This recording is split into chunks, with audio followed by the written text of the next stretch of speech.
ॐ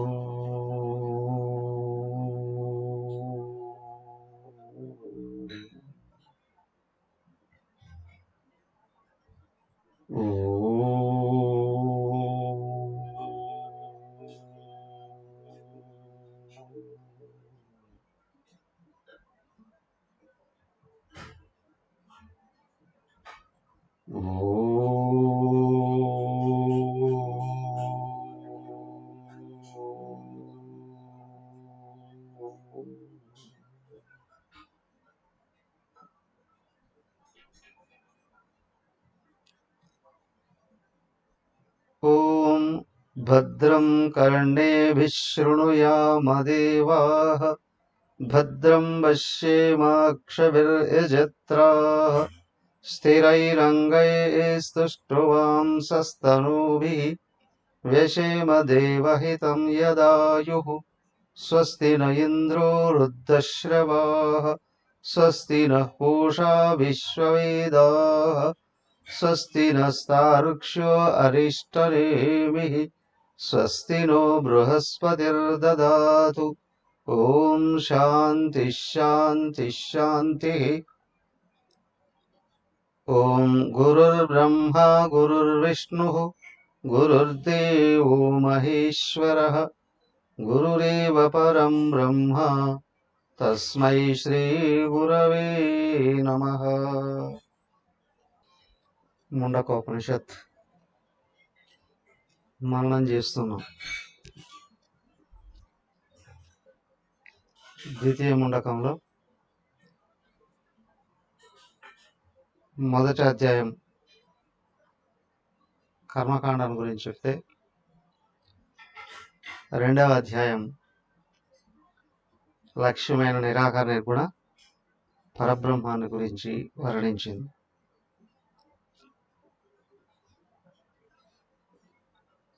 అంతటా ఉన్నవాడు ఆయనే, అన్నీ తయారు చేసిన వాడు ఆయనే, అన్నింట్లో ప్రవేశించిన వాడు ఆయనే. అయితే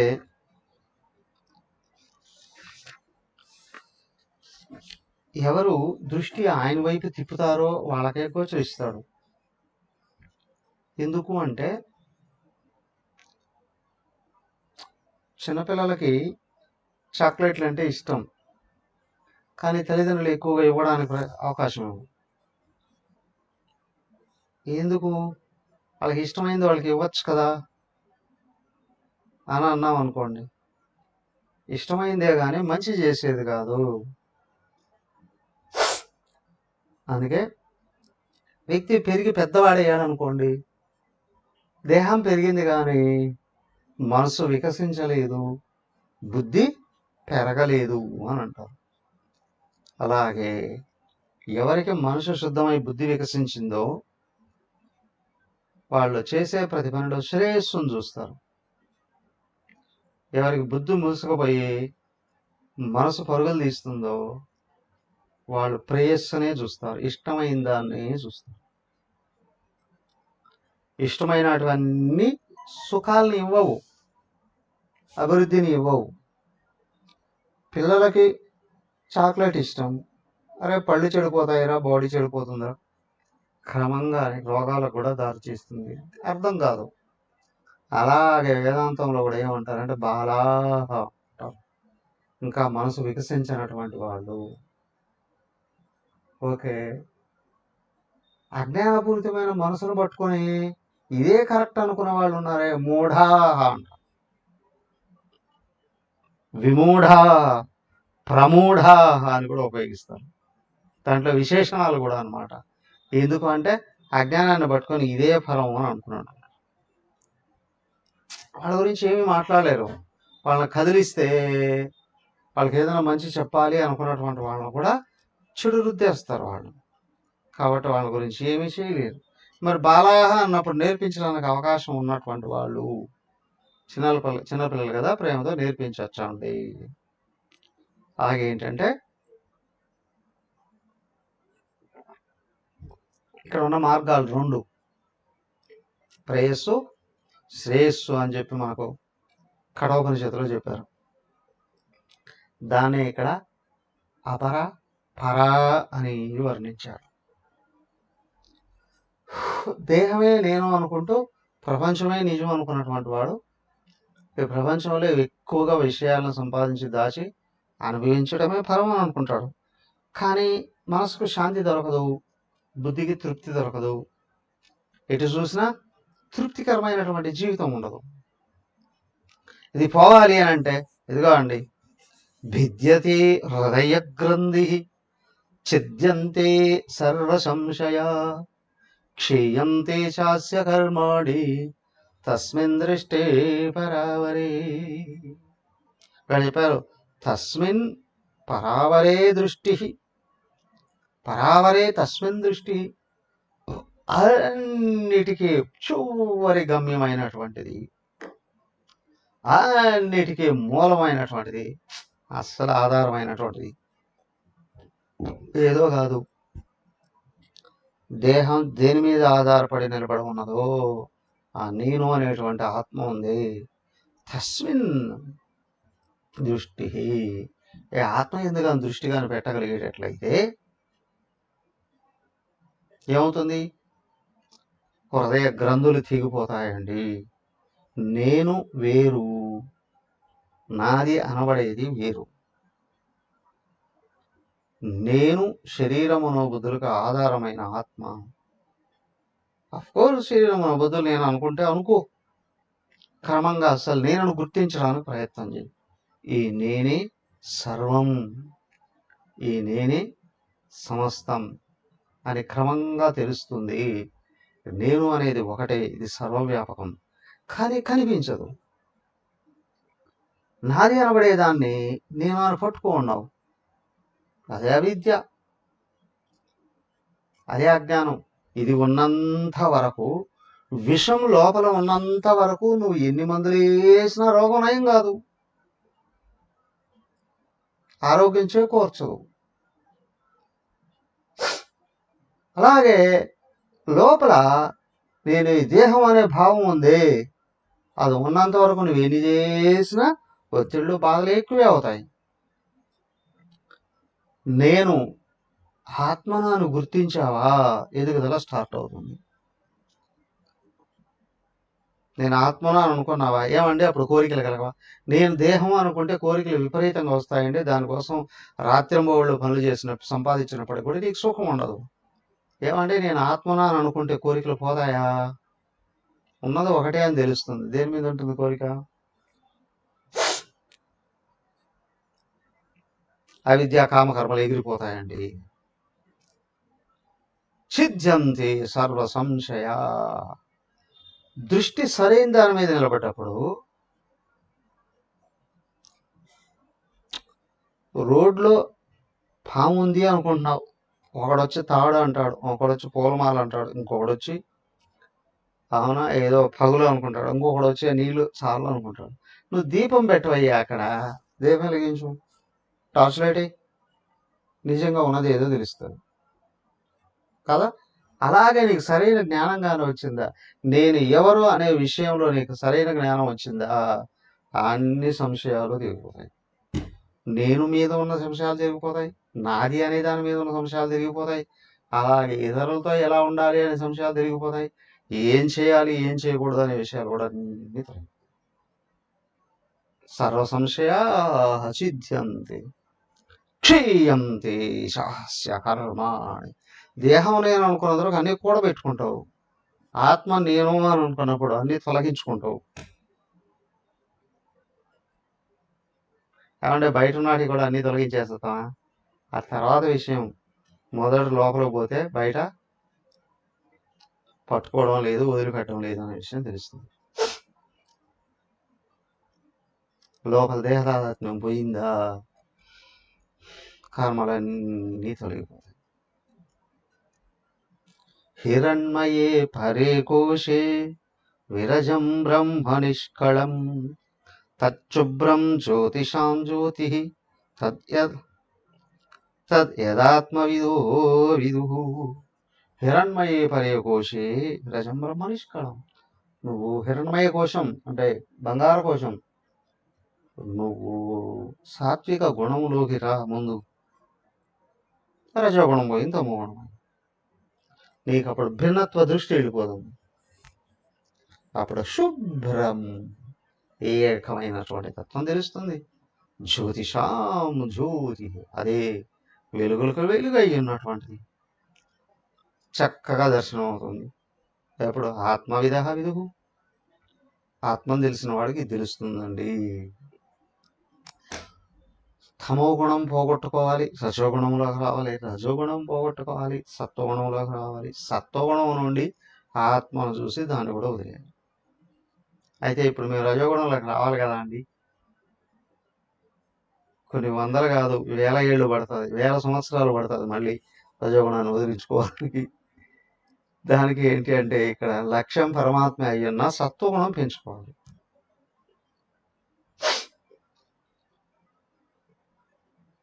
సత్వగుణాన్ని పెంచుకోవాలి. ఎలాగ? రజోగుణాన్ని ఉపయోగించుకొని తమో గుణాన్ని వదిలించుకో.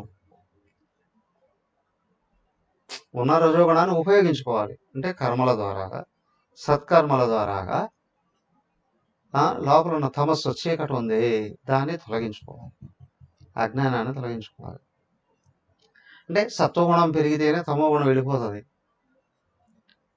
అంటే రజోగుణంతో కర్మలు చేస్తూనే శాస్త్రజ్ఞానం బాగా పెరిగింది. అంటే సత్కర్మలు ఆచరిస్తూ శాస్త్రజ్ఞానాన్ని పెంచుకున్నప్పుడు తమస్సు వదిలిపోతుంది.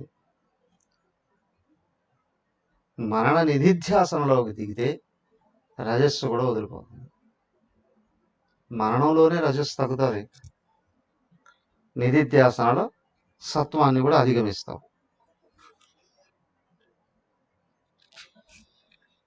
సో కాబట్టి నిద్ర లేచినప్పటి నుంచి మళ్ళీ పడుకునేంత వరకు కర్మ చేస్తూనే ఉండవయ్యా, తమో గుణం రాకుండా ఉంటుంది. అందులో ఒక విషయం జాగ్రత్త, నువ్వు అసత్కర్మలు చేస్తే తమో గుణమే పెరుగుతుంది. సత్కర్మల్ని ఆచరించు.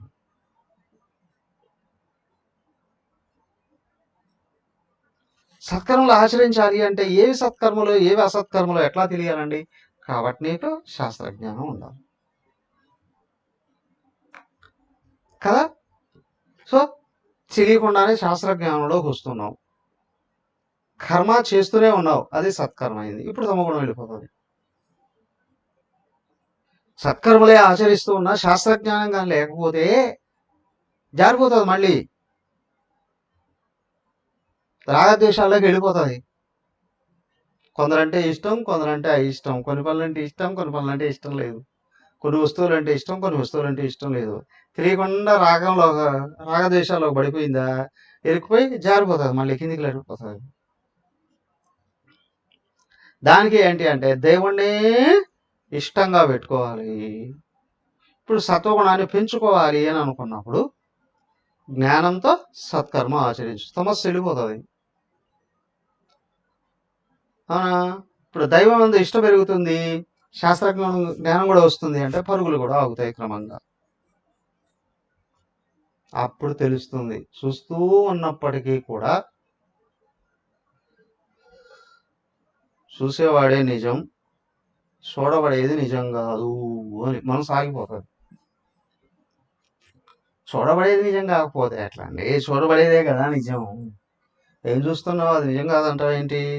అందుకే చెప్పింది, నువ్వు ఆత్మను ఇష్టపడి శాస్త్రజ్ఞానం పెంచుకుంటేనే నిజం తెలిసేది. దానికే ఎక్కడ అన్నారు, నత్ర సూర్యో భాతి చంద్రతారకం నేమా విద్యుతో భాంతి కుతూయమగ్ని తమేవ భాంతమనుభాతి సర్వం తస్య భాసా సర్వమిదం విభాతి.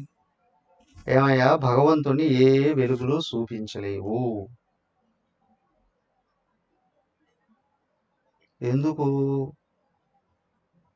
వెలుగులే ఆయన నుండి ప్రారంభమై వస్తూ ఉన్నాయి. వెలుగులకు దృశ్యం కాదు భగవంతుడు. భగవంతుడు ద్రష్టే గాని దృశ్యం కాదు. అంటే వెలుగులు ఆయన నుండి వస్తున్నాయి, ఈ వెలుగులు ఆయన్ని చూపించలేవు. ఆయన ఎక్కడ ఉన్నాడండి? ఎదురుగా కాదయ్యా, వెనకున్నాడు. ఎదురుగా అంటే స్థూలంగా కాదు, సూక్ష్మంగా ఉన్నాడు. సూక్ష్మం. తం భాంతమేవ అనుభాతి సర్వం. ఆయన యొక్క వెలుగే అన్నిటినీ చూపిస్తుంది. అన్ని వెలుగులో నుండి కూడా వ్యక్తం అవుతుంది. అన్ని వెలుగులు కూడా ఆయనే. సో నేను చూడబడేవాణ్ణి కాదు, నేను చూసేవాణ్ణి. పరమాత్మ చూడబడేవాడు కాదు, పరమాత్మ చూసేవాడు. నువ్వు పరమాత్మను తెలుసుకోవాలి అనుకుంటే ముందు నేనెవరో గుర్తించాలి. శరీర మనోబుద్ధులకు ఆధారమైన ఆత్మయే శరీర మనోబుద్ధుల్లో దూరి బయటకు చూస్తూ ఉంది. అలాగే సర్వజీవరాశుల్లో నుండి కూడా.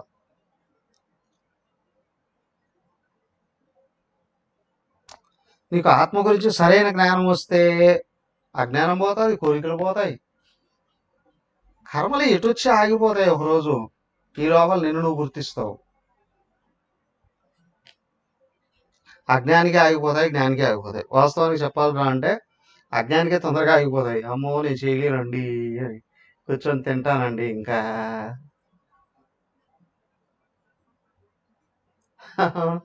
కానీ జ్ఞానం ఏమనుకుంటాడు, దీనికి 3 పూటలు తిండి పెడుతున్నాను కదా, ఓడగొడదాం అనుకుంటాడు. ఊరికే దీనికి ఎందుకు పెట్టాలి అనుకుంటాడు. అర్థమైందా? సో కాబట్టి ఏంటి అంటే, మరి అయితే జ్ఞానం కూడా చివరి ఒక కర్మలు చేస్తున్నాడు కదండి, కర్తృత్వం ఉండదు. పనిలో పెట్టుకున్నటువంటి వాళ్ళు ముసలివాళ్ళు కదా అని పని చేయించకుండా తిండి పెట్టి పంపిస్తారా? పని చేయలేనాడు ఎందుకు పనిలో చేరావు అని అంటాం. అవునా? వాళ్ళు ముసలివాళ్ళు అయితేనే, చిన్నవాళ్ళు అయితే, పిల్లలు కదండి పని ఎందుకు చెప్తారు? డబ్బులు ఇస్తున్నాగా. ఆ ముసలివాళ్ళు కదండి దయలేదా, అయితే పని మానేయి కదా. అలాగే ఇక్కడ కూడా ఏంటి అంటే, జ్ఞాని ఏం చేస్తాడు అంటే, 3 పూటలు తిన్నావుగా, ఏదో ఒక పని చేయలేవా అని తన దేహాన్నే తను శాసిస్తాడు. ఇక్కడ తను అని అనుకోడు దాన్ని. కాబట్టి సో కాబట్టి ఏంటి అంటే, జ్ఞానే శరీరాన్ని ఉపయోగిస్తాడు, కానీ నేను దేహము అనే భావం ఉండదు, నేను చేస్తున్నాను అనే భావం ఉండదు. సో కాబట్టి ఇక్కడ ఏంటి అని అంటే, దేహాత్మ భావంలో నేను చేస్తున్నాను అనుకుంటున్నాడు కాబట్టి నాకు కర్మఫలం కావాలి అని అనుకుంటాడు. ఆ కర్మఫలం మళ్ళీ నేను దేహాన్ని అనే భావాన్ని పెంచుతుంది. కానీ ఆత్మభావంలో సాధకుడు అయి ఉన్నప్పుడు ప్రారంభ దశలో బాగా కర్మలు చేస్తేనే లోపల కర్మలు కరిగిపోతాయి, సంస్కారాలు కరిగిపోతాయి అని చేస్తాడు. ఆత్మజ్ఞానం వచ్చిన తర్వాత ఊరికే ఎందుకు పెట్టాలి దీన్ని అని పనులు చేయిస్తాడు. కానీ కర్తృత్వం ప్రారంభంలోనూ ఉండదు, చివరిలో కూడా ఉండదు. మరి ఈయనకి లాభం ఏంటండి? బ్రహ్మ ఏవైదం, కనిపించేదంతా బ్రహ్మమే అని గుర్తిస్తారు.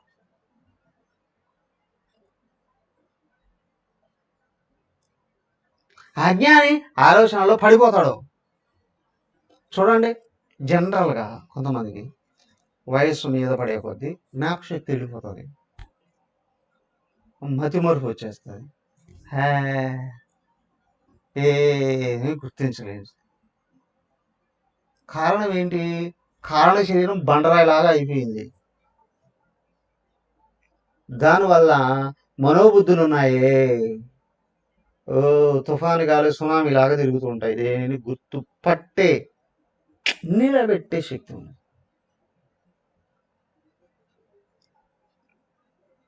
కానీ జ్ఞానికి బయట ప్రపంచాన్ని కోరుకోవట్లేదు కాబట్టి, లోపల ఆత్మనే కోరుకుంటున్నారు కాబట్టి కారణ శరీరం కరిగిపోతుంది, మనోబుద్ధులు స్థిరపడుతూ వస్తాయి. అప్పుడు ఏమవుతుంది? తనెవరో గుర్తిస్తాడు. ఇప్పుడు కనిపించే బ్రహ్మాండం అంతా కూడా ఆయన స్వరూపమే. ఆయనలో నామరూపాలలాగా సముద్రంలో కదిలినట్టు కదులుతున్నాయి, అంతేగాని వేరే ఏం లేదండి. చూసేవాడే నిజం, చూడబడేది కేవలం కదలికే. అమృతం, చూసేవాడు అమృతుడు. ఎక్కడున్నాడండి? పురా ముందున్నవాడు వాడే, పశ్చాత్తం వెనుకున్నవాడు వాడే, దక్షిణ దహకుడు వైపున్నవాడు వాడే, వామరహ వస్తారేని యువతలు ఉన్నవాడు వాడే, కింద ఉన్నవాడు వాడే, పైన ఉన్నవాడు వాడే, చుట్టూ ఉన్నవాడు వాడే. బ్రహ్మ ఏవాయుధం సర్వం. సముద్రం మధ్యలోకి వెళ్ళి కూర్చొని నీళ్ళు ఎక్కడ ఉన్నాయి అంటే ఉన్నది నీళ్ళు ఒకటే.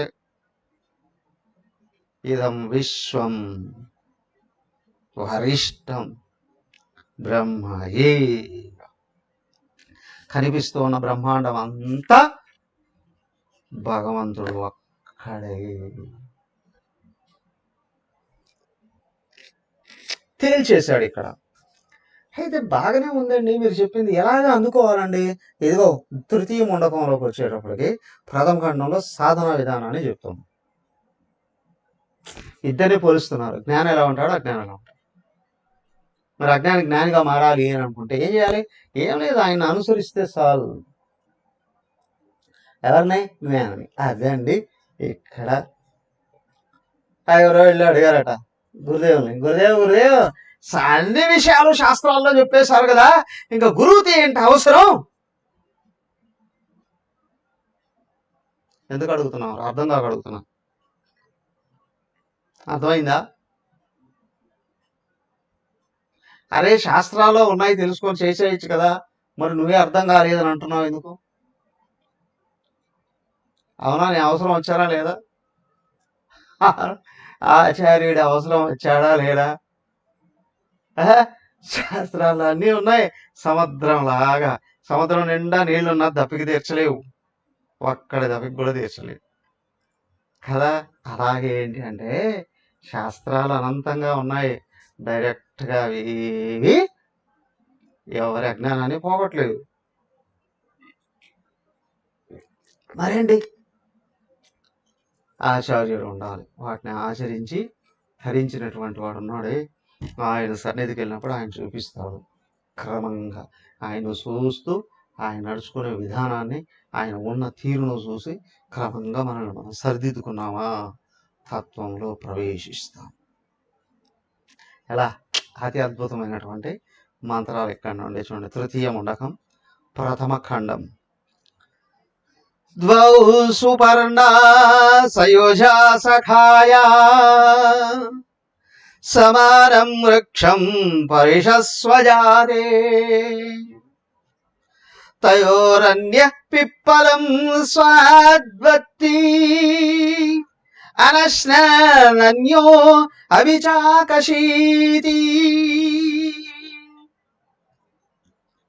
ద్వౌ సుపర్ణా సయుజా సఖాయా సమానం వృక్షం పరిషస్వజాతే తయోరన్యం పిప్పలం స్వాద్వత్తి అనశ్నన్యో అభిచాకశీతి.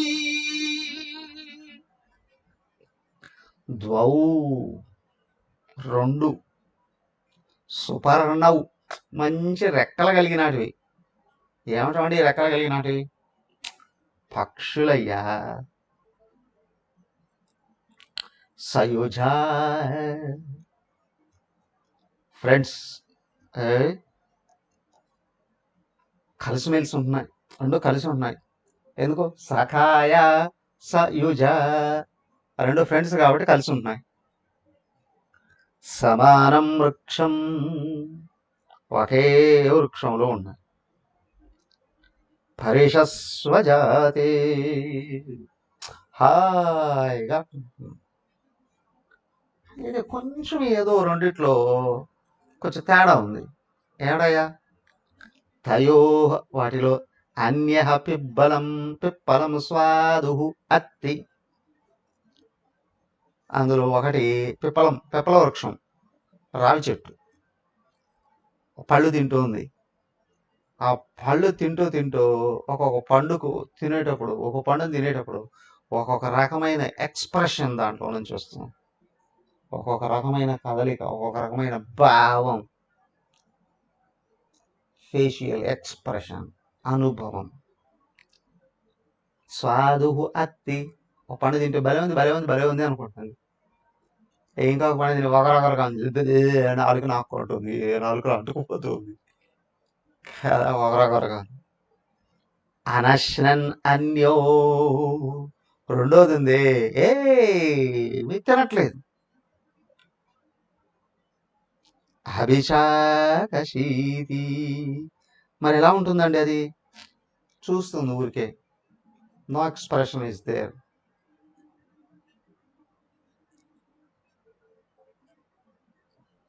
అంటే ఏం తెలియని దాంట్లో ఉంటుందా? అనుభవించేటప్పుడు బాగుంది అనుకుంటే సంతోషం వ్యక్తం అవుతుంది, బాగాలేదు అనుకుంటే దుఃఖం వ్యక్తం. ఈ రెండు లేదు దాంట్లో, నిశ్చలంగా ఉంది, నిరామయంగా ఉంది, హాయిగా ఉంది. బాగానే ఉందిలేండి. ఉపనిషత్తు ముండక ఉపనిషత్తు వింటూ వింటూ ఇక్కడ తీసుకొని వచ్చి ఆ చెట్టు ఉందంట, దాని మీద పక్షులు ఉన్నాయట, ఆ పడు తింటుందట, ఒకటి తినలేదంట. ఇది వినడానిక ఉపనిషత్ క్లాసులో కూర్చుంది. ద్వౌ సుపర్ణౌ సయుజా సఖాయ. రెండు పక్షులు ఒకే చెట్టు మీద ఉండడం అని అంటే, చెట్టు ఈ దేహం, లేదా ఈ ప్రపంచం అని అనుకోండి. ప్రపంచం అనుకుంటే ఇక్కడ కుదరదు. ఒకే దేహంలో జీవుడు ఈశ్వరుడు ఇద్దరు ఉన్నారు. ఆ ఇద్దరే రెండు పక్షులు. ఒక పక్షి ఆరగిస్తూ ఉంది పళ్ళు కదా, దానికి ఇష్టమైంది దొరికినప్పుడు సుఖాన్ని ఎక్స్ప్రెస్ చేస్తుంది, సంతోషాన్ని ఎక్స్ప్రెస్ చేస్తుంది, వ్యక్తం చేస్తుంది. దానికి ఇష్టం లేనిది దొరికినప్పుడు లేదా తిన్నటువంటి దాంట్లో వ్యతిరేకమైనటువంటి అనుభవం వచ్చినప్పుడు ఆ దుఃఖాన్ని వ్యక్తం చేస్తూ ఉంది. మరి రెండవది ఏంటి? ఈశ్వరుడు ఉంది, ఆయన ఏమీ తినట్లేదు. ఎందుకు తినట్లేదండి? ఆయనకి నిజం తెలుసు కాబట్టి. ఇక్కడ తినడానికి ఏమీ లేదు, ఉన్నది నేను ఒక్కడిని అనేటువంటి విషయం తెలుసు కాబట్టి ఆయన ఏం తినట్లేదు. ఆయన నిరామయంగా ఉన్నాడు, హాయిగా ఉన్నాడు, ఆనందంగా ఉన్నాడు. రెండు రకాలైనటువంటి భావాలు ఆయనలో వ్యక్తం కావట్లేదు. అలాగే ఇక్కడ కూడా ఏంటంటే ప్రతి ఒక్కడిలోనూ రెండు ఉన్నాయి. ఒకటి దేహం, దేహం అంటూ ఉంది. అజ్ఞానం చేత దేహం నేను అనుకున్నటువంటి భావం అహంకారం. వాస్తవానికి ఏది ఉంది? ఆత్మతత్వం ఉంది, అదే ఈశ్వరుడు. ఆత్మ ఈశ్వరుడు. అయితే ఇప్పుడు ఏమవుతుంది అంటే అందరిలో ఉన్నది ఆత్మయే. ఆత్మయే శరీర మనోబుద్ధుల్ని నిలబెట్టి నడిపిస్తూ ఉన్నటువంటిది ఆత్మయే. కానీ నేను ఆత్మని ఎందుకు గుర్తుండట్లేదు? ఎదిగో గుణాలు ఉన్నాయి కదా, ప్రకృతి ఉంది కదా, కారణ శరీరం. కారణ శరీరంలో ఉన్న త్రిగుణాల వలన ఏమవుతుంది అని అంటే ఈ త్రిగుణాల మీద ఆత్మ చైతన్యం ప్రసరించినప్పుడు తమగుణం బాగా ఉంది అని అంటే ఓ ప్రతిబింబం బయటకు వస్తుంది. నేను ఆత్మను అనే విషయం కనిపించకుండా పోతుంది. రజోగుణం ఆలోచనలు పైకి ఉన్నాయే, ఆలోచనలు పైకి వ్యక్తం ఏంటి అంటే ఈ దేహం నేను అని పట్టుకుంటున్నాయి, దేహం నేను పట్టుకుంటున్నాయి. ఈ దేహం ప్రపంచంలోకి వెళ్ళి రకరకాలైనటువంటి విషయాల్ని దేహంలో ఉండి ఇంద్రియాలు మనోబుద్ధులు ఉన్నాయి కదా, విషయాలని సేకరిస్తున్నాయి. కొన్ని మంచి అనుకుంటున్నాయి, కొన్ని చెడు అనుకుంటున్నాయి. మంచితో తాదాత్మ్యం పెంచుకుంటున్నాయి, ఆ చెడు అనేటువంటి వాటితో వ్యతిరేకత పెంచుకుంటూ ఉన్నాయి. మంచివి ఎదురైనప్పుడు వాటిని అనుభవిస్తూ సుఖం సుఖం అని అనుకుంటున్నాయి. ఇష్టం లేనటువంటివి ఏవే ఎదురుతాయో వాటి చెడు అని ముద్ర వేసి దుఃఖం దుఃఖం అని అనుకుంటున్నాయి కదా. వాస్తవానికి ఏమండి మీరు చెప్పేది కళగా బాగుంది, వినడానికి కూడా బాగుంది, ఇది ఎట్లా నిజం అవుతుంది అని అనుకున్నారు అనుకోండి. ఒకవేళ ప్రతి ఒక్కరు కళలు అంటారు కదా, కళలో చూడండి మనం పడుకుంటున్నాం కళ, మన మనసే కళలో వ్యక్తమై అనేక రకాలైనటువంటి నామరూపాలని సూచిస్తుంది కదా. అనేక రకాల వ్యవహారాలు ఉన్నాయి, అనేక రకాల అనుభవాలు ఉన్నాయి. అవన్నీ కూడా కళలో కనిపించే అన్ని రకాల విషయాలు పడుకున్న వ్యక్తి మనసే సృజిస్తుంది. ఈ విషయం అందరికీ తెలుసుగా, తెలుసు అందరికీ. కానీ విషయం ఏంటంటే ఈ కళలో ఉన్నంత వరకు కళలో తను ఒకడు ఉంటున్నాడు. మళ్ళీ కళలో కనిపించే అందరూ వేరని నేను ఒకడే అందులో ఉన్నాను అని అనుకుంటున్నాడు కదా. వాళ్ళతో ఉన్న సంబంధాలను చెప్తున్నాడు, వాళ్ళతో కలిగినటువంటి అనుభవాలు చెప్తున్నాడు, తను అనుభవించే విషయాలు చెప్తున్నాడు, తెలుసుకున్న విషయాలు చెప్తున్నాడు, చేసిన అడవి చెప్తున్నాడు. ఇవంతా ఏమిటయ్యా, నిజమా అబద్ధమా? అయ్యా నీ మనసు కల్పించిన కల్పనే ఎవరు తెలుసుకుంటారు? కళకు సంబంధించిన సరైన జ్ఞానం ఉన్నవాడికి ఇది అర్థమవుతుంది. మిగతా వాళ్ళకి అందరూ కూడా అర్థం కాదు. చెప్పినా కూడా కళ ఎవరెవరో కనిపించారండి అని. కళ అంతా కనిపించేది నీ మనసు నుండే. కానీ నీ మనసులో వ్యక్తమైనటువంటి కొన్ని వేరు అనుకుంటున్నావు, ఒకటేమో నేను అని అనుకుంటున్నావు, కొన్ని అనుకూలం అనుకుంటున్నావు, కొన్ని ప్రతికూలం అని అనుకుంటున్నావు. కానీ కళ గురించి జ్ఞానం ఉన్న వాళ్ళు లేస్తూనే ఇవన్నీ అబద్ధం అని కొట్టి పారేస్తారు. ఈరోజు ఎవరో వచ్చారు, మధ్యాహ్నంలో అలా బయటకు వెళ్ళారు రూమ్లో నుండి. గేట్ దగ్గర ఒక అబ్బాయి అటా అటా తిరుగుతున్నాడు. ఏంట్రా అంటే మీరు పంచాంగం చూస్తారా అని. నీకేం కావాలరా? మా ఇంట్లో గబ్బిడం తిరిగింది. ఏం చేయాలి వీళ్ళకి? ఏం తిరిగింది? వెళ్ళిపోయింది కదా. అవునా? వీళ్ళకి ఏదో ఒకటి చెప్పాలి. లేనివి చెప్పి వీళ్ళకి బాధలు కష్టాలు నష్టాలు కలిగించాలన్నమాట. అలా ఏం కాదు పోరా అని నిజం చెప్పి వీళ్ళకి నమ్మకం లేకుండా పోవాలి అని. అలా కాదురా బాబు, వెళ్ళరా టెంపుల్ దగ్గర పంతులు ఉంటారు, ఆయన దగ్గరికి పోరా. నిజం చెప్తే వీళ్ళకి అర్థం కాదు, అసత్యం చెప్తే మనకి ఇష్టం ఉండదు. అలాగే జనాలు అందరూ కూడా అసత్యాన్నే నమ్ముతారా లేదా? అరే బాబు మీ ఇంట్లో గబ్బిడం తిరిగింది అంటే ఇన్ని రకాల కష్టాలు వస్తాయి, నష్టాలు వస్తాయి, మీరు ఇన్ని పూజలు చేయాలి, అయ్యో చెప్పండి, ఇంత లిస్ట్ రాయిచ్చేసి అవన్నీ తిప్పించేసి మీరు చేయండి అని చెప్పి ఇంట్లోకి వెళ్ళి తూతూ మొత్తం ఏదో చేసి అవన్నీ మూట కట్టుకొని తీసుకొచ్చేసుకుంటే, అమ్మో మేము దరిద్రంలో పడకుండా పోయామండి, కష్టాల్లో పడకుండా పోయామండి, పంతులు గారు మమ్మల్ని రక్షించేశారండి అనుకుంటారు. చీ చీ చీ చీ చీ, అసహ్యంగా అన్యాయంగా అజ్ఞానపూరితంగా ఉంటుంది ఇదంతా. నచ్చదు. జనాలకి నిజం చెప్తే ఇష్టమా, అసత్యం చెప్తే ఇష్టమా? ఏది ఎక్కువగా ఇష్టంగా ఉంటుంది? ఏదో చేసినట్టు కనిపించాలి. కాబట్టి ఇక్కడ ఏంటి అని అంటే ప్రపంచంలో 100కి 99 మంది కాదు, 99.9999999999 మంది అవునా అసత్యాన్ని నిజంగా నమ్ముతారు. అవునా కదా? ఈ దేహం నువ్వు అంటే నువ్వు ఎంత అందంగా ఉన్నావు అని అనుకో, ఎంత స్మార్ట్గా ఉన్నావు నువ్వు అని అంటే మురిసిపోతారు, మెలికి తిరుగుతారు. అవునా కదా? 60 ఏళ్ళు 70 ఏళ్ళు వాళ్ళైనా సరే నీ ముఖం వెలిగిపోతుంది అంటే నువ్వు ఎంత గొప్పగా ఉన్నావు అని, ఓహో నువ్వు ఎంత బలంగా ఉన్నావు, ఓహో నువ్వు ఎంత తెలివితేటలతో ఉన్నావు. ఇవన్నీ నిజాలా అబద్ధాలా? నిజాలా అబద్ధాలా? ఏమి నస్తాయి? ఇంకేమన్నా అన్నావు అనుకోండి, ఏంట్రా బాబు అజ్ఞానంలో బతుకుతున్నావు అంటే, ఇంకే అజ్ఞానం ఉంది, నువ్వే చేతగాడు, నువ్వే తెలియవాడు, తిరగబడతారా లేదా? నిజం ఇష్టమా, అసత్యం ఇష్టమా? అసత్యం ఇష్టమా, సత్యం ఇష్టమా? ఏది ఇష్టం అండి? అందుకేనండి బాధలు పడుతూ ఉండడం జరుగుతూ ఉంది. దానికే అంటుంది, చెట్టు మీద 2 పక్షులు ఉన్నాయండి. 2 పక్షుల్లో ఒకటి పళ్ళు తింటూ రకరకాల భావాలు వ్యక్తం చేస్తుంది, ఒకటి ఏమీ తినకుండానే ఏ భావాలు వ్యక్తం నిరామయంగా ఉంది.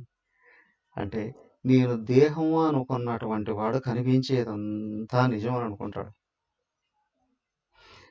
మాండూక్యోపనిషత్తులో చక్కగా చెప్పిందా, వ్యక్తి కనే కళ చిన్నది, ఇదిగో ఈ ప్రపంచం పెద్ద కళ. ఆ కళలో జరిగేటివి ఎంత నిజము, ఈ కళలో ఉన్నటివి కూడా అంతే నిజం. కాకపోతే అది కొంచెం తక్కువ కాలం ఉంటుంది, ఇది ఎక్కువ కాలం ఉంటుందండి. ఇది ఎక్కువ సమయం ఉంటుందండి, అది ఎక్కువ సమయం ఉండదండి.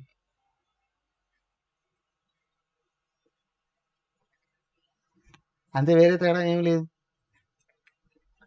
కానీ ఇక్కడ ఏంటి అని అంటే దానికే ఇంత నిజానికి ఇద్దరున్నారా అండి? ఇద్దరున్నారా?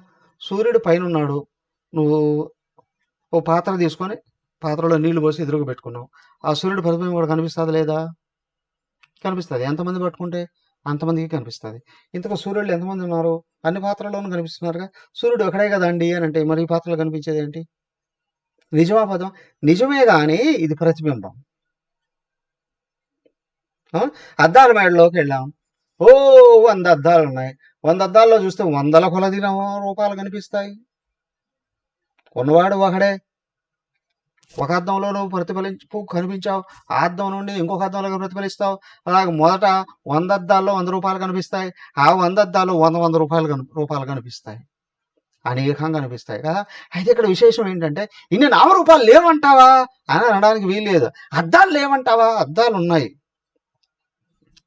కదా. అద్దాలతోనే మళ్ళీ ప్రతిబింబాలు, అద్దంలో ప్రతిబింబం కనిపిస్తుంది, మళ్ళీ ఆ అద్దంలో మిగతా ఉన్నటువంటి కనిపిస్తాయి అంటే, అలాగే నువ్వు అక్కడ ఉన్నావు అంటే ఒక్కొక్క నామరూపంలో నుండి ఒక్కొక్క ప్రతిబింబం కనిపిస్తుంది. అదే నిద్రపోతే దాంట్లోంచి మళ్ళీ 100 కొలది కనిపిస్తాయి.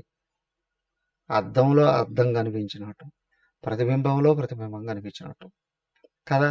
కానీ ఇక్కడ ఎన్ని నామరూపాలు ఉన్నాయో వాటన్నింటిలోనూ ఆత్మ చైతన్యమైన భగవంతుడు ఒక్కడే ప్రతిఫలిస్తున్నాడు జీవస్వరూపంగా. ఒక్కడే పరమాత్మ అందరిలాగా కనిపిస్తున్నాడు. విచిత్రం. మరి ఒక పక్షి సుఖదుఖాలు అనుభవిస్తుంది, ఇంకొక పక్షి సుఖదుఖాలు అనుభవించలేదు అని అంటే, ఒకటి నేను ఈ దేహం అని అనుకున్నావా, నీకు సుఖదుఖాలు వ్యక్తమవుతూనే ఉంటాయి. మెలకువలోనూ వ్యక్తమవుతాయి, నిద్రలో కూడా కళారూపంలో వ్యక్తమవుతూనే ఉంటాయి. కానీ నేను దేహం కాదు ఆత్మననే భావాన్ని కానీ పెంపొందింపజేసుకుంటున్నావా, ఇదే సుఖదుఖాలను అనుభవించే పక్షి నిరామయంగా ఉన్న పక్షిని చూసింది అని అంటే వెలుగు స్టార్ట్ అవుతుంది. అవునా? ఇంతకుముందు నీడ కనిపించింది కదా మీకు, ఇప్పుడు నీడ కనిపిస్తుందా? కనిపిస్తుందా? ఎందుకని? వెలుగు వచ్చేసిందండి, వెలుగు వచ్చేసిందండి. ఇది ఎందుకు ఏంటి అంటే, ఉపాధి నేను అనుకుంటే నువ్వు నీడను అని అనుకుంటున్నావు, ఆ నీడ కంటిన్యూ అవుతూనే ఉంటుంది. ఉపాధి కాదు నేను ఆత్మను అనుకున్నావా, అసలు స్వరూపం బయటకు వస్తుంది. అంటే అజ్ఞానం తొలగుతూ ఉంటుంది, జ్ఞానం బయటకు వచ్చేస్తుంది, జ్ఞానం బయటకు వస్తుంది. అప్పుడు ఏంటంటే ఏమండి, అప్పుడు ప్రపంచాన్ని అనుభవించరా? దేహం అప్పుడు అనుభవిస్తుంది, ఇప్పుడు అనుభవిస్తుంది. కానీ అజ్ఞానంలో ఉన్నవాడు ప్రపంచాన్ని అనుభవించడం ద్వారా సుఖాన్ని పొందొచ్చు అని అనుకుంటాడు. కానీ జ్ఞానంలోకి వచ్చిన వాడు ఉన్నాడే, శరీర అవసరాలు తీర్చాలి అని అనుకుంటాడు అంతే. ఏమండి స్వామి గారు, మీకు జ్ఞానం ఉంటే అన్నం తినకుండా నీళ్ళు తాకుండా ఉండండి. అరే బాబు, అప్పుడు ఇప్పుడు ఎప్పుడు కూడా నేను తాగట్లేదు, తినట్లేదు, కానీ దేహమే తాగుతుంది, దేహమే తింటుంది. కానీ అజ్ఞానంలో నాకు ఇష్టమైనవి తినాలి అని అనుకుంటా, నాకు ఇష్టమైనవి తాగాలి అని అనుకుంటా, నాకు ఇష్టమైనటివి తొడుక్కోవాలి అనుకుంటా, నాకు ఇష్టమైన వాళ్ళతో వ్యవహరించాలి అని అనుకుంటా ఎప్పుడో అజ్ఞానంలో. కానీ జ్ఞానం వచ్చిన తర్వాత ఇప్పుడు ఏమవుతుంది, దేహం బట్టలు వేసుకోవాల్సిందే, అన్నం తినాల్సిందే, నీళ్లు తాగాల్సిందే, నిద్రపోవాల్సిందే, దీనికి అవసరమైన పనులు చేయాల్సిందే, రోగాలు వస్తే వైద్యం చేసుకోవాల్సిందే. ఇదంతా ఏంటి, దీని అవసరాలు తీరుస్తున్నాము అని అనుకుంటాం అంతవరకే. ఇక్కడ సుఖం లేదు, దుఃఖం లేదు, నిరామయం. ఆమయం మానసిక రోగం, అవి లేవు. దేహమా, దీనికి దీంట్లో తేడాలే రోగాలు. అవునా? దాని ప్రారంధాన్ని బట్టి దానికి రోగాలు వస్తూ ఉంటాయి. దానికి మందులు తీసుకుంటూ ఉంటుంది. హేమయ్యా, అన్నపానీయాలే ఔషధాలు అని అన్నారా లేదా? వీటిల్లో తేడా వస్తే ఇంక బయట నుంచి దీన్ని సమం చేయడం కొరకు ఇంకొకటి బయట నుంచి మందులు తీసుకోవచ్చు. కానీ నాకు రోగం ఉందని కానీ, నాకు సుఖం ఉంది అని కానీ, నాకు దుఃఖం ఉంది ఏవి అనడు. ఇవాళ ఆయనే ఈశ్వరుడు అన్నాడు, ఎవరో కాదు. ఆత్మభావాన్ని పొంది ఉన్నప్పుడు ఈశ్వర స్వభావం వస్తుంది. సత్వగుణంలోకి వచ్చావా ఈశ్వర భావం వస్తుంది. సత్వగుణంలోకి వస్తేనే తెలుస్తుంది. ఏమని? నేను దేహం కాదు అని. మరి ప్రపంచంలో ఉంటాడు, ప్రపంచంలో వ్యవహరిస్తాడు, ప్రపంచంలోనే చేస్తూనే ఉండొచ్చు. కానీ ప్రపంచంలో కనిపించే ఏ విషయాలతోనూ తాదాత్మ్యాలు రావు. స్థిరంగా ఉంటాడు, హాయిగా ఉంటాడు. అన్యం పిప్పలం అత్తి. అజ్ఞాని ప్రపంచంలో ఎంత ఎక్కువగా సంపాదించుకుంటే అంత గొప్పవాడిని అనుకుంటాడు. అవునా? ఎంత ఎక్కువగా అనుభవిస్తే అంత సుఖవంతుడిని అనుకుంటాడు. కానీ జ్ఞాని ఈ రెండు అనుకోడు. ఎందుకనండి? ఈ ఉన్నది ఒకటే, ఇదే సర్వం పరమా. ప్రపంచంలో వ్యక్తి ఎంత గొప్పవాడైనా కావచ్చు, కానీ దేవుడి కంటే గొప్పవాడు కాదు కదా. అవునా? నువ్వు అదే అయ్యున్నావయ్యా. ఇంకొక లేని గొప్పతనం ఏంటి? నువ్వు గొప్పతనం కోసం ప్రయత్నం చేయాల్సిన అవసరం ఏముంది? అనంతమైన పరమాత్మే నువ్వు అయ్యి ఉంటే కదా. కాబట్టి ఏంటి అంటే, శరీరంతో తాదాత్మ్యాన్ని వదిలించుకో, ప్రపంచంలో ఏదో అనుభవించాలి అనే భావాన్ని వదలవు. ఎప్పుడు ఎక్కడున్నా శరీరం వ్యవహరిస్తూ ఉన్నప్పటికీ కూడా లోపల స్థిరత్వం అనేటువంటిది ఉంటుంది. కారణం జ్ఞానం వల్ల.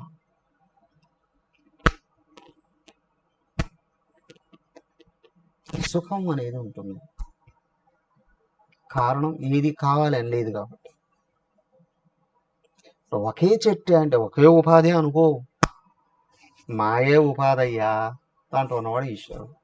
కానీ అవిద్య పైకి లేచిందంటే, తమస్సు పైకి లేచిందంటే దేహం ఉపాధి. దేహంలో ఆత్మ ఉందా లేదా? ఆయన ఈశ్వరుడు. దేహంలో దేహాత్మ భావం అహంకారం ఉందా లేదా? ఎక్సెస్ పడుతూ ఉంటుంది కదా ఇది. సో కాబట్టి దీనికి బయట ఏదో కావాలి, అనుభవించాలని రకరకాల అనుభవం. కానీ నేను ఆత్మను అనుకున్నావా, కోరికలు పడిపోతాయి. నేను దేహం అనుకున్నావా, మనసు విజృంభిస్తుంది. ఈ రెండే బాగా గమనించుకోగలగాలి సాధకుడైనటువంటి వాడు. దేహాత్మభావాన్ని పొందితే మనసు విపరీతంగా లేస్తుంది. విషయాలు కావాలి అనే భావం. అంతేకాదు వ్యక్తులతో ఉన్న సంబంధాలు, రాగద్వేషాలు, ఆలోచనలను అస్సలు ఆపలేవు. నేను దేహం అనే భావంలో ఆలోచనలు ఎప్పుడూ ఆపలేవు. ఎందుకంటే దేహం కింద ఉంది, మనసు ఇంకా పైన ఉంది. మనసు దేహం కంటే గొప్పది, దాన్ని ఆపలేవు. కానీ నేను ఆత్మను అనుకున్నావా, ఆలోచన అప్పుడే పడిపోతుంది.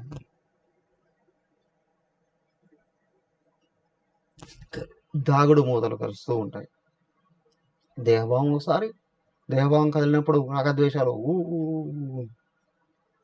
ఆత్మభావంలోకి వచ్చినప్పుడు అవన్నీ పడిపోతాయి.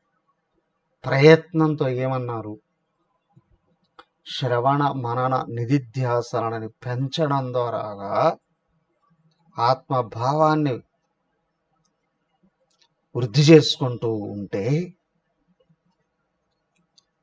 దేహభావం తగ్గుతూ ఉంటుంది. ఇప్పుడు ప్రపంచంలో అప్పుడులాగానే ఉంటావు ఇప్పుడు కూడా, కానీ లోపల మనసు స్థిమిత పడుతూ వస్తుంది, బుద్ధి స్థిరపడుతూ వస్తుంది. ఈ రెండు కూడా కలిసి శుద్ధం అవుతూ వస్తాయి, శుద్ధమై ఏకాగ్రం అవుతూ వస్తాయి. అలాంటి దానివల్ల ఏమవుతుందంటే దేహంలో కూర్చొని దేహం కంటే కూడా నిత్యంలో సాక్షిత్వాన్ని చూడడం అనేది వస్తుంది. సాధకుడు అంతర్ముఖుడు అవుతాడు అని అంటారు. అంటే తన లోపల కదిలే ఆలోచనలు గమనిస్తూ సరిదిద్దుకుంటూ వస్తాడు. సాధకుడు కానివాడు నిత్యం బహిర్ముఖ దృష్టి ఉంటుంది. ప్రపంచంలో ఎక్కడెక్కడ ఎవరెవరు ఏమేం చేస్తున్నారా తెలుసుకొని వాళ్ళని విమర్శించడమో పోవడమో అదే చేస్తూ ఉంటాడు. ఇదే బహిర్ముఖ దృష్టి, అంతర్ముఖ దృష్టి అంటే కళ్ళు తేర వేసుకొని హేర్ పెట్టుకొని పిచ్చోలాగా తిరగడం కాదు. శరీరం ఎక్కడ తిరుగుతున్నా తను పరిశీలించుకునేవాడు సాధకుడు. తను పరిశీలించుకొని సరిదిద్దుకునేటువంటి వాడు సాధకుడు. నా ఆలోచన శాస్త్రబద్ధంగా ఉండాలి, నా వ్యవహారం శాస్త్రబద్ధంగా ఉండాలి, నా రిలేషన్ శాస్త్రబద్ధంగా ఉండాలి. ఏం చెప్తుంది శాస్త్రం? నువ్వు దేహమన బుద్ధులు కాదు ఆత్మవు అంటుంది. ఆత్మ ఎక్కడ అందరిలో ఉన్నటువంటిది, అందరూ సమానమే. ఆత్మతో తాదాత్మ్యం చెంది వ్యవహరించేవాడికి తన దగ్గరికి ఎవరు వచ్చినా, తను ఎవరి దగ్గరికి వెళ్ళినా వాళ్ళ గురించి చెడు పైకి రాదు. ఎందుకు అంటే వాళ్ళలో సత్యాన్నే చూస్తూ ఉంటాడు. వాళ్ళ మీద రాగద్వేషాలు రావు. వీళ్ళు నాకు ఇష్టమైన వాళ్ళు, లేదా ఇష్టం లేని వాళ్ళు, వాళ్ళు నాకు శత్రువులు, వీళ్ళు నాకు మిత్రులు, ఇట్లాంటి భావాలు ఏమీ రావు. ఏకత్వంతో వ్యవహరిస్తూ ఉంటుంది. మనసు చంచలం కాదు. వ్యవహారాలలో, విషయాలలో, వ్యక్తులతో ఎలాంటి ఊడుదుడుకులు రావు.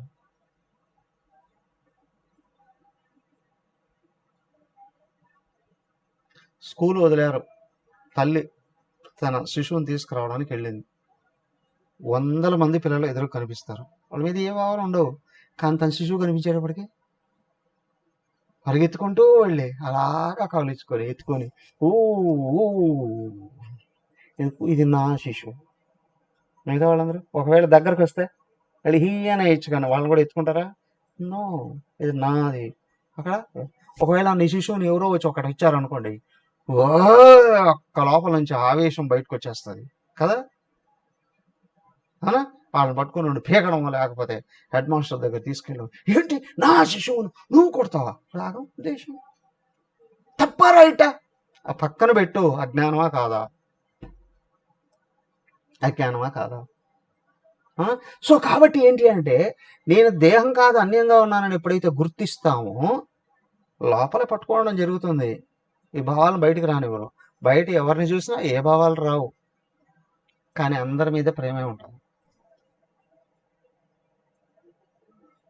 ఇది పెంచుకోవాలి సాధకుడు. జ్ఞానికి సహజంగా ఉంటుంది.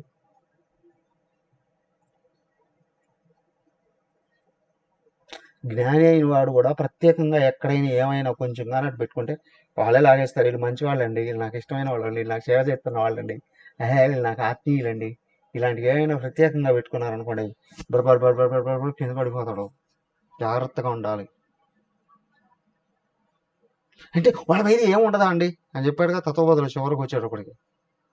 జ్ఞానిని ఎవరు గుర్తిస్తున్నారు, ఎవరు సేవిస్తున్నారు, ఎవరు అనుసరిస్తున్నారు, ఈ జ్ఞాని చేసేది వాళ్ళకి వెళ్ళిపోతుంది. ఈ జ్ఞాని చేస్తున్నటువంటి సత్కర్మ ఫలితాలు ఏవైతే ఉన్నాయో అవన్నీ వాళ్ళకి వెళ్ళిపోతాయి.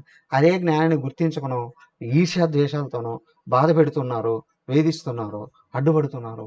అంటే తెలుసు తెలియకో ఈ జ్ఞాని చేత చేయబడుతూ ఉన్నటువంటి కొన్ని కొన్ని కర్మలు ఉన్నాయే, అవేంటి నడుస్తూ ఉంటే పురుగుల్ని కాళ్ళ కింద పడి చచ్చిపోతున్నాయి, దోమలు చచ్చిపోతున్నాయి, అవునా కదా, సురులు చచ్చిపోతున్నాయి.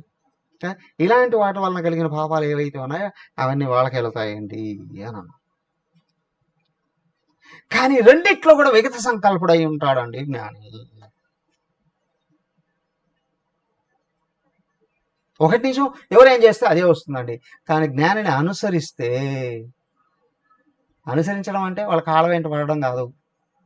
వాళ్ళు ఏం చేస్తున్నారు, వాళ్ళు ఎట్లా ఆలోచిస్తున్నారు, వాళ్ళు ఎట్లా వ్యవహరిస్తున్నారు, అదే విధంగా అడ్డపడడం కాదు. ఆర్తితో అనుసరిస్తే మన మనసు శుద్ధమైపోతుంది.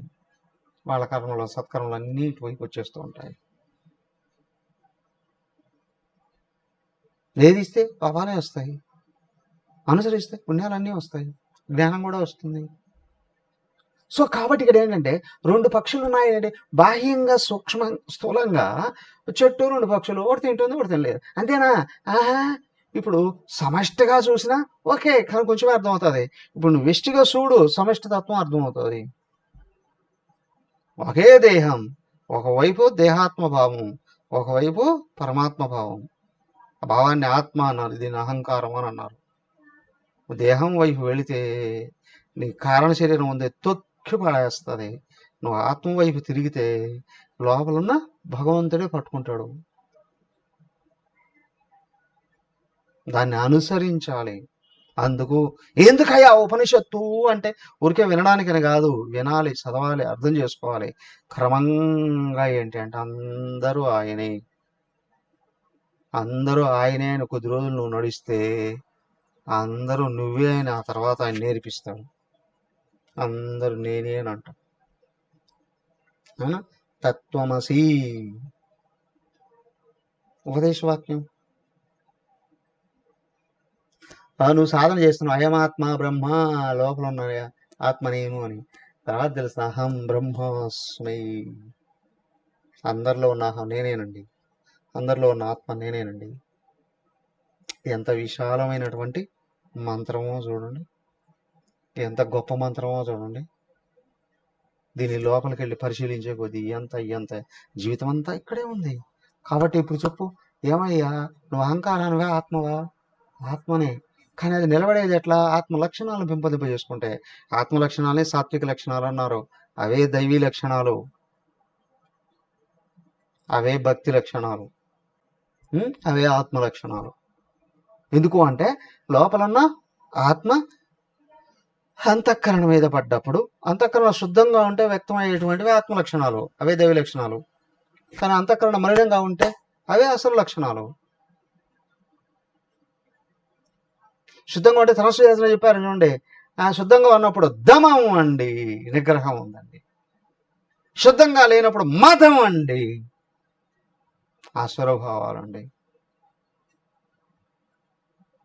అశుద్ధమైన అంతఃకరణ మీద పరమాత్మ ప్రసరించినప్పటికీ కూడా ఇప్పుడు చూడండి, మహాత్ములు కూడా వేధించే వాళ్ళు ఉన్నారా లేదా? మా మతం ఇదండి అని ఇంకొక మతం వాళ్ళందరినీ వేధించేటువంటి వాళ్ళు ఉన్నారా? మా కులం ఇదండి అని వేరే కులాలను వెలివేసే వాళ్ళు ఉన్నారా?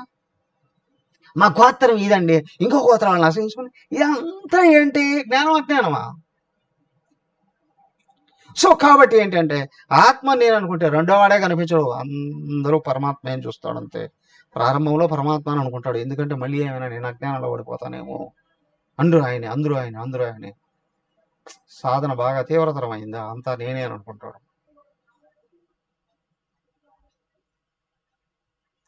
దేహం అని అనుకుంటే ఇదిగో ఇలాగా చీకట్లో పడిపోతాం. ఆత్మను అని అనుకుంటే నిరంతరం వెలుగులో ఉంటాం. ముగిద్దాం, రేపు కొనసాగిద్దాం. రెండో శ్లోకం, రెండో మంత్రంలో ఇదే కొనసాగుతుంది. హరి ఓం. ఓం సర్వే భవంతు సుఖినః, సర్వే సంతు నిరామయాః, సర్వే భద్రాణి పశ్యంతు, మా కశ్చిద్ దుఃఖభాగ్ భవేత్. ఓం శాంతి శాంతి శాంతి. హరి ఓం. శ్రీ గురుభ్యో నమః. హరి ఓం.